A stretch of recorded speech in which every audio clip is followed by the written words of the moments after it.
₹500 ગેસનો સિલિન્ડર આપો. સિલિન્ડર આપો, સિલિન્ડર આપો, ₹500 ગેસનો સિલિન્ડર આપો. સિલિન્ડર આપો, સિલિન્ડર આપો. ઓપીએસ લાગુ કરો.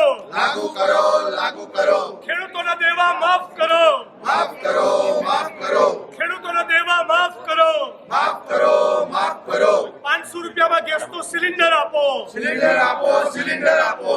₹500 ગેસનું સિલિન્ડર આપો. સિલિન્ડર આપો, સિલિન્ડર આપો. ફિક્સ પગાર આઉટસોર્સિંગ કોન્ટ્રાક્ટ પ્રથા બંધ કરો. બંધ કરો, બંધ કરો. કર્મચારીઓનું શોષણ બંધ કરો. બંધ કરો, બંધ કરો. જંગલ જમીનના કાયદાનું અમલ કરો. અમલ કરો, અમલ કરો. જંગલ જમીનના કાયદાનો અમલ કરો. અમલ કરો, અમલ કરો.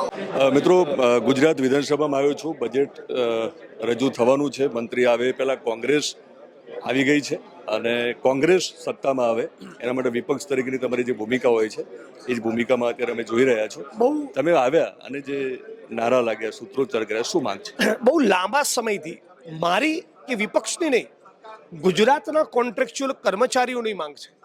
આશા વર્કર, આંગણવાડીની બહેનો, જીઆઈએસએફના જવાન, સફાઈ કામદાર, મલ્ટીપર્પઝ હેલ્થ વર્કર, પંચાયતના પટાવાળા, આવા લાખો ગુજરાતના કર્મચારીઓ એક સુરે કહી રહ્યા છે તો પ્લીઝ અમને ફિક્સ પગાર આઉટસોર્સિંગ કોન્ટ્રાક્ટમાંથી મુક્ત કરો અને અમને જો કાયમી નોકરી આપો તો એના માટે જે પૈસાની જરૂર પડતી હોય એને બજેટમાં પ્રાવધાન કરવામાં આવે.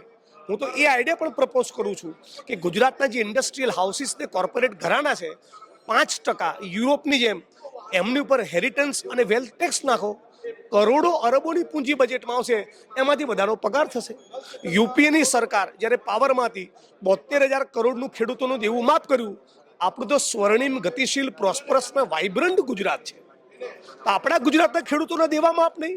કોંગ્રેસની સરકાર કરી શકે તો ભાજપની સરકાર કેમ નહીં? ભાજપ શાસિત પ્રદેશોમાં લાડલી બહેના યોજના છે તો ગુજરાતની બેન દીકરીઓ, માતાઓ ભૂપેન્દ્રભાઈ ને નરેન્દ્રભાઈ માટે લાડલી બહેનો નથી? આપો મહિને 6,000.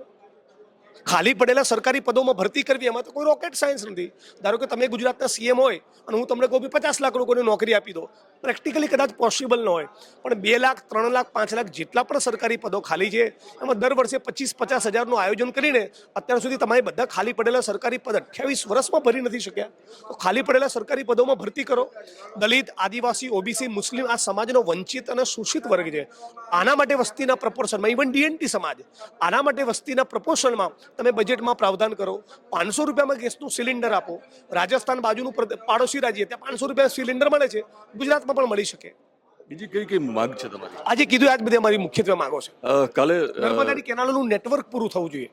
રાઈટ, હજારો કિલોમીટર લાંબી નર્મદાની કેનાલોનું નેટવર્ક, નર્મદાના નામ ઉપર અનેક રાજનીતિ કરી, નેટવર્ક પૂરું નથી થઈ રહ્યું. રાજનીતિનો એક સવાલ. કાલે અધ્યક્ષે કહ્યું, ગોપાલ ઇટાલિયા અને હેમંત ખવાને અને જેટલા પણ આમ આદમી પાર્ટીના ધારાસભ્ય છે કે વિપક્ષ તરીકેની ભૂમિકા માટે તમારે કોંગ્રેસ જોડે શીખવું પડશે. તમે શું કહેશો?